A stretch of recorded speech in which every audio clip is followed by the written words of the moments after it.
Culinary Arts is very unique. We have probably over 200 some students that are in our classes right now, and there are many opportunities that we help the college with volunteering to do catering events.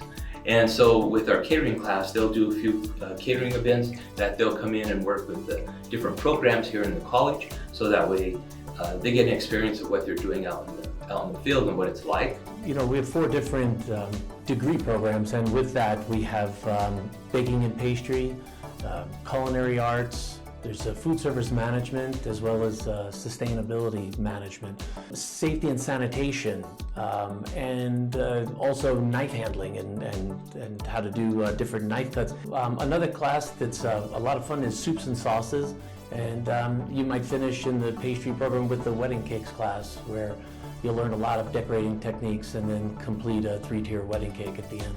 So it's very important that you learn how to cook to take care of yourself. And it's also it's important that when you're out in the field, you learn all you can from your instructors or from the chefs, so that way you can advance yourself as much as you can. Right now I'm the president of the American Culinary Federation for the Pikes Peak area. Well, a field of study itself would be the specific aspects of the art itself, would be grilling, roasting, sauteing, braising, all of the different components.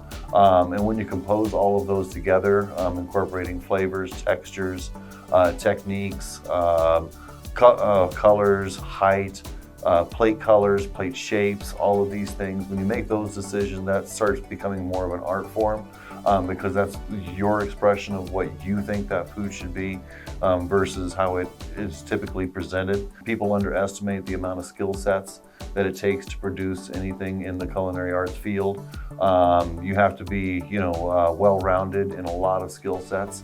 I mean, you're talking about it is a quintessential necessity for our world. We build experiences. This is an amazing environment. Our medium is food and wine and drink and whatnot. As far as like an art form, it is the ultimate expression. I mean, not only is it plating, is it textural, is it smells, is it taste? I mean, it hits all the senses. It's the only art form that hits all the senses. Oh yeah, being a restaurant owner. I would say the challenge is, well, it's a big list. It's a project. The rewards is really like the relationships you build with the team and with your clientele and just with your community in general. You know, it is just growing a family. 19 is really when it hit, where just that was I knew I was gonna die in the restaurant industry. It takes a lot of blood, sweat, and tears. It's not for the meek. So this is where I tell our students, and even the older students, any students that have come to our program, get your degree. Get a certificate is great, but a degree really helps you in this field.